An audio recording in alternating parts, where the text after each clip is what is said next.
What's going on, you lot? Hope you're all good. Welcome back to part 2 of the desk vlog. This video was going to be a breakdown of all the parts I used to create my L-shaped desk setup, but I'm going to do one better than that. In fact, I'm going to do a couple better. I'm going to do a full office tour / breakdown because I think it'd be more beneficial to people thinking about starting a YouTube channel or people already creating in a small space like mine. But without further ado, let's kick things off with the desk setup.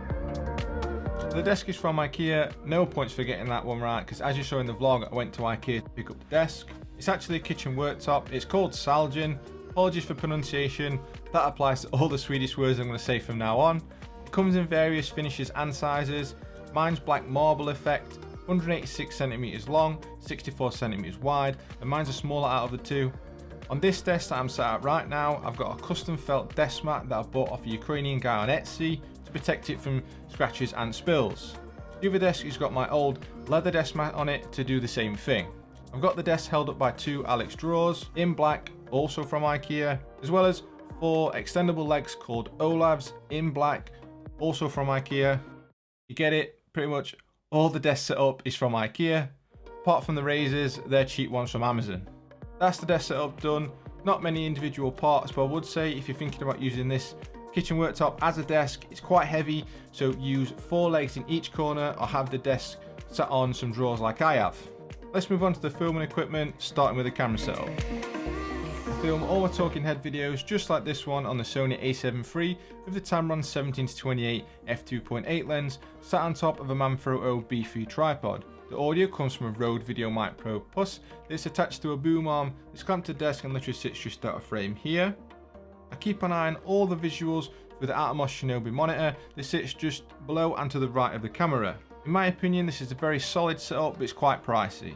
If you're just starting out, I'd look at the Sony a6000 series or the Canon M50 or your phone for that matter.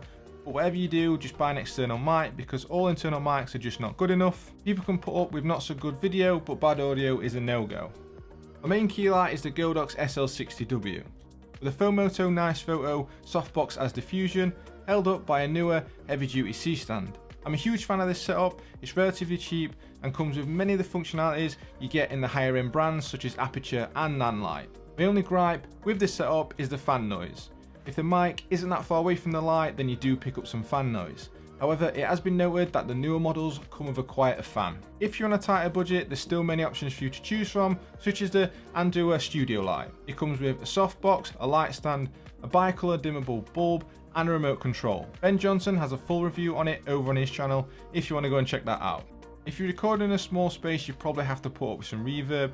I had this problem for a while and sound panels just completely out of my budget. So I went to Homebase and bought a £16 moving blanket to hang up on the wall to try and reduce some of this reverb. I used command hooks to hold it up and it's made a noticeable difference. Other things you can do for free to help try and reduce some of that reverb is bring in soft furniture into your recording space such as pillows, blankets, cushions, duvets, etc, etc, etc, just to try and soak some of it up.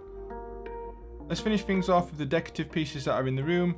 Behind me in the main camera angle that you see all the time are 2 shelves, both the same and both, you've probably guessed it already, that from IKEA. I think I've got a real issue. Shelf on your left, my right, is full of all the trinkets I find cool and interesting, just like the globe my girlfriend recently bought for me. There's a couple Lego cars up there that I built, age 7+, absolutely knocked them out of the park, easy, as well as a drawing my girlfriend's friend did for us of the dog. The shelf on your right, my left, is where I keep all my camera gear when it's not in my bag, like my lenses and my Gorilla Pod and just stuff like that. The picture above is from a local artist in Sheffield called Rate Good Illustrations. Andy creates bespoke artwork derived from his love of travel, sport, music, and obviously Sheffield City. And that pretty much covers all the main parts in my small creative space. So if you found this video or the first part to be informative or entertaining, please go ahead and smash that like button. Let me know in the comments which part of the office is your favourite. For me, it's the trinket shelf. I just think there's some really cool items on there. And if you're not already, please subscribe to the channel. All that being said and done, I'll see you there in the next one. Peace.